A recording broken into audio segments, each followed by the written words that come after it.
मेरे गांव में बिजली नहीं आती। मैं शाम के बाद पढ़ाई नहीं कर सकती। डिब्बी वगैरह मट्टी के तेल से पड़ती थी। 2.5 लीटर 2 लीटर मिलता था तो वो खाने के खर्चे में आ जाता था। हमारे पास मोबाइल था, लेकिन सबसे ज़्यादा परेशानी हमें चार्ज करने की थी। हम दूसरी जगह दूसरे गांव में मतलब मोबाइल चार्ज करने जाते थे तो उसका हमें पैसा भी देना पड़ता था और अपना टाइम खर्च करना होता था। अंधेरे से रोशनी की ओर तहतजपुर, मुरादाबाद बरेली हाईवे के साथ ही बसा एक छोटा सा गांव। इस गांव में 110 घर हैं। लोग अपना जीवन बिता रहे थे, लेकिन अंधेरे में।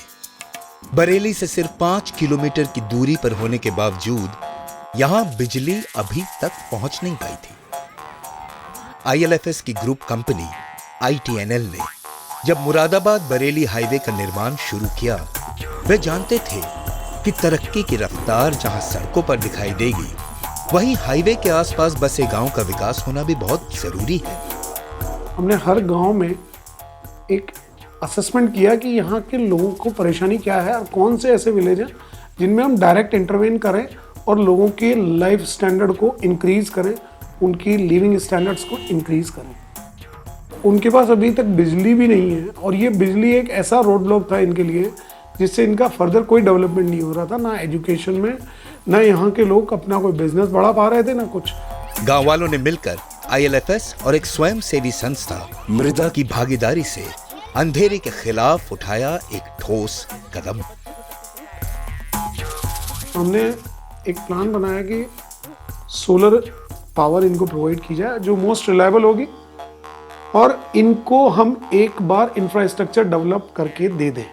उसके बाद ये अपने आप उस पावर सिस्टम को चलाएंगे।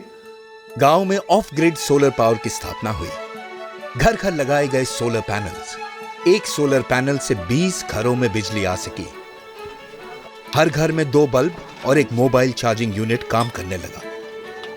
गांव में एक ग्राम विकास समिति बनाई गई जिसने इस परियोजना का कार्यभार संभाला और आपसी सहयोग व साझेदारी से इसे सफल भी बनाया गया। हम 150 रुपया प्रति घर से इकट्ठा करते हैं। वो रुपया हम बैंक में जमा कर देते हैं। बैंक के बाद में हम अगर हमें ज़रूरत पड़ती है रुपया की तो हम वो निकाल लेते हैं। यही नहीं बल्कि ई-हब का निर्माण हो सका, जहां बिजली की मदद से बच्चों को कंप्यूटर पर पढ़ने के नए नए विकल्प सिखाए जाने लगे। लाइट नहीं थी तो अंधेरे में पढ़ा नहीं पाते थे। उसके बाद जब लाइट आई तो हमारे बच्चों की संख्या वो 60 के लगभग हो गई है और बच्चे यहाँ पढ़ने आते हैं। गांव वालों के पास भी अब मनोरंजन के साधन थे। टीवी पर सत्यमेव जयते जैसे प्रभावशाली कार्यक्रमों को देखने से उनकी सोच में एक नया बदलाव आया। गांव में बिजली के आते ही जहां गांव वाले अपने समय का सदुपयोग करने लगे, वहीं उन्हें नई चीजें सीखने को मिली। नए रोजगार उत्पन्न हुए।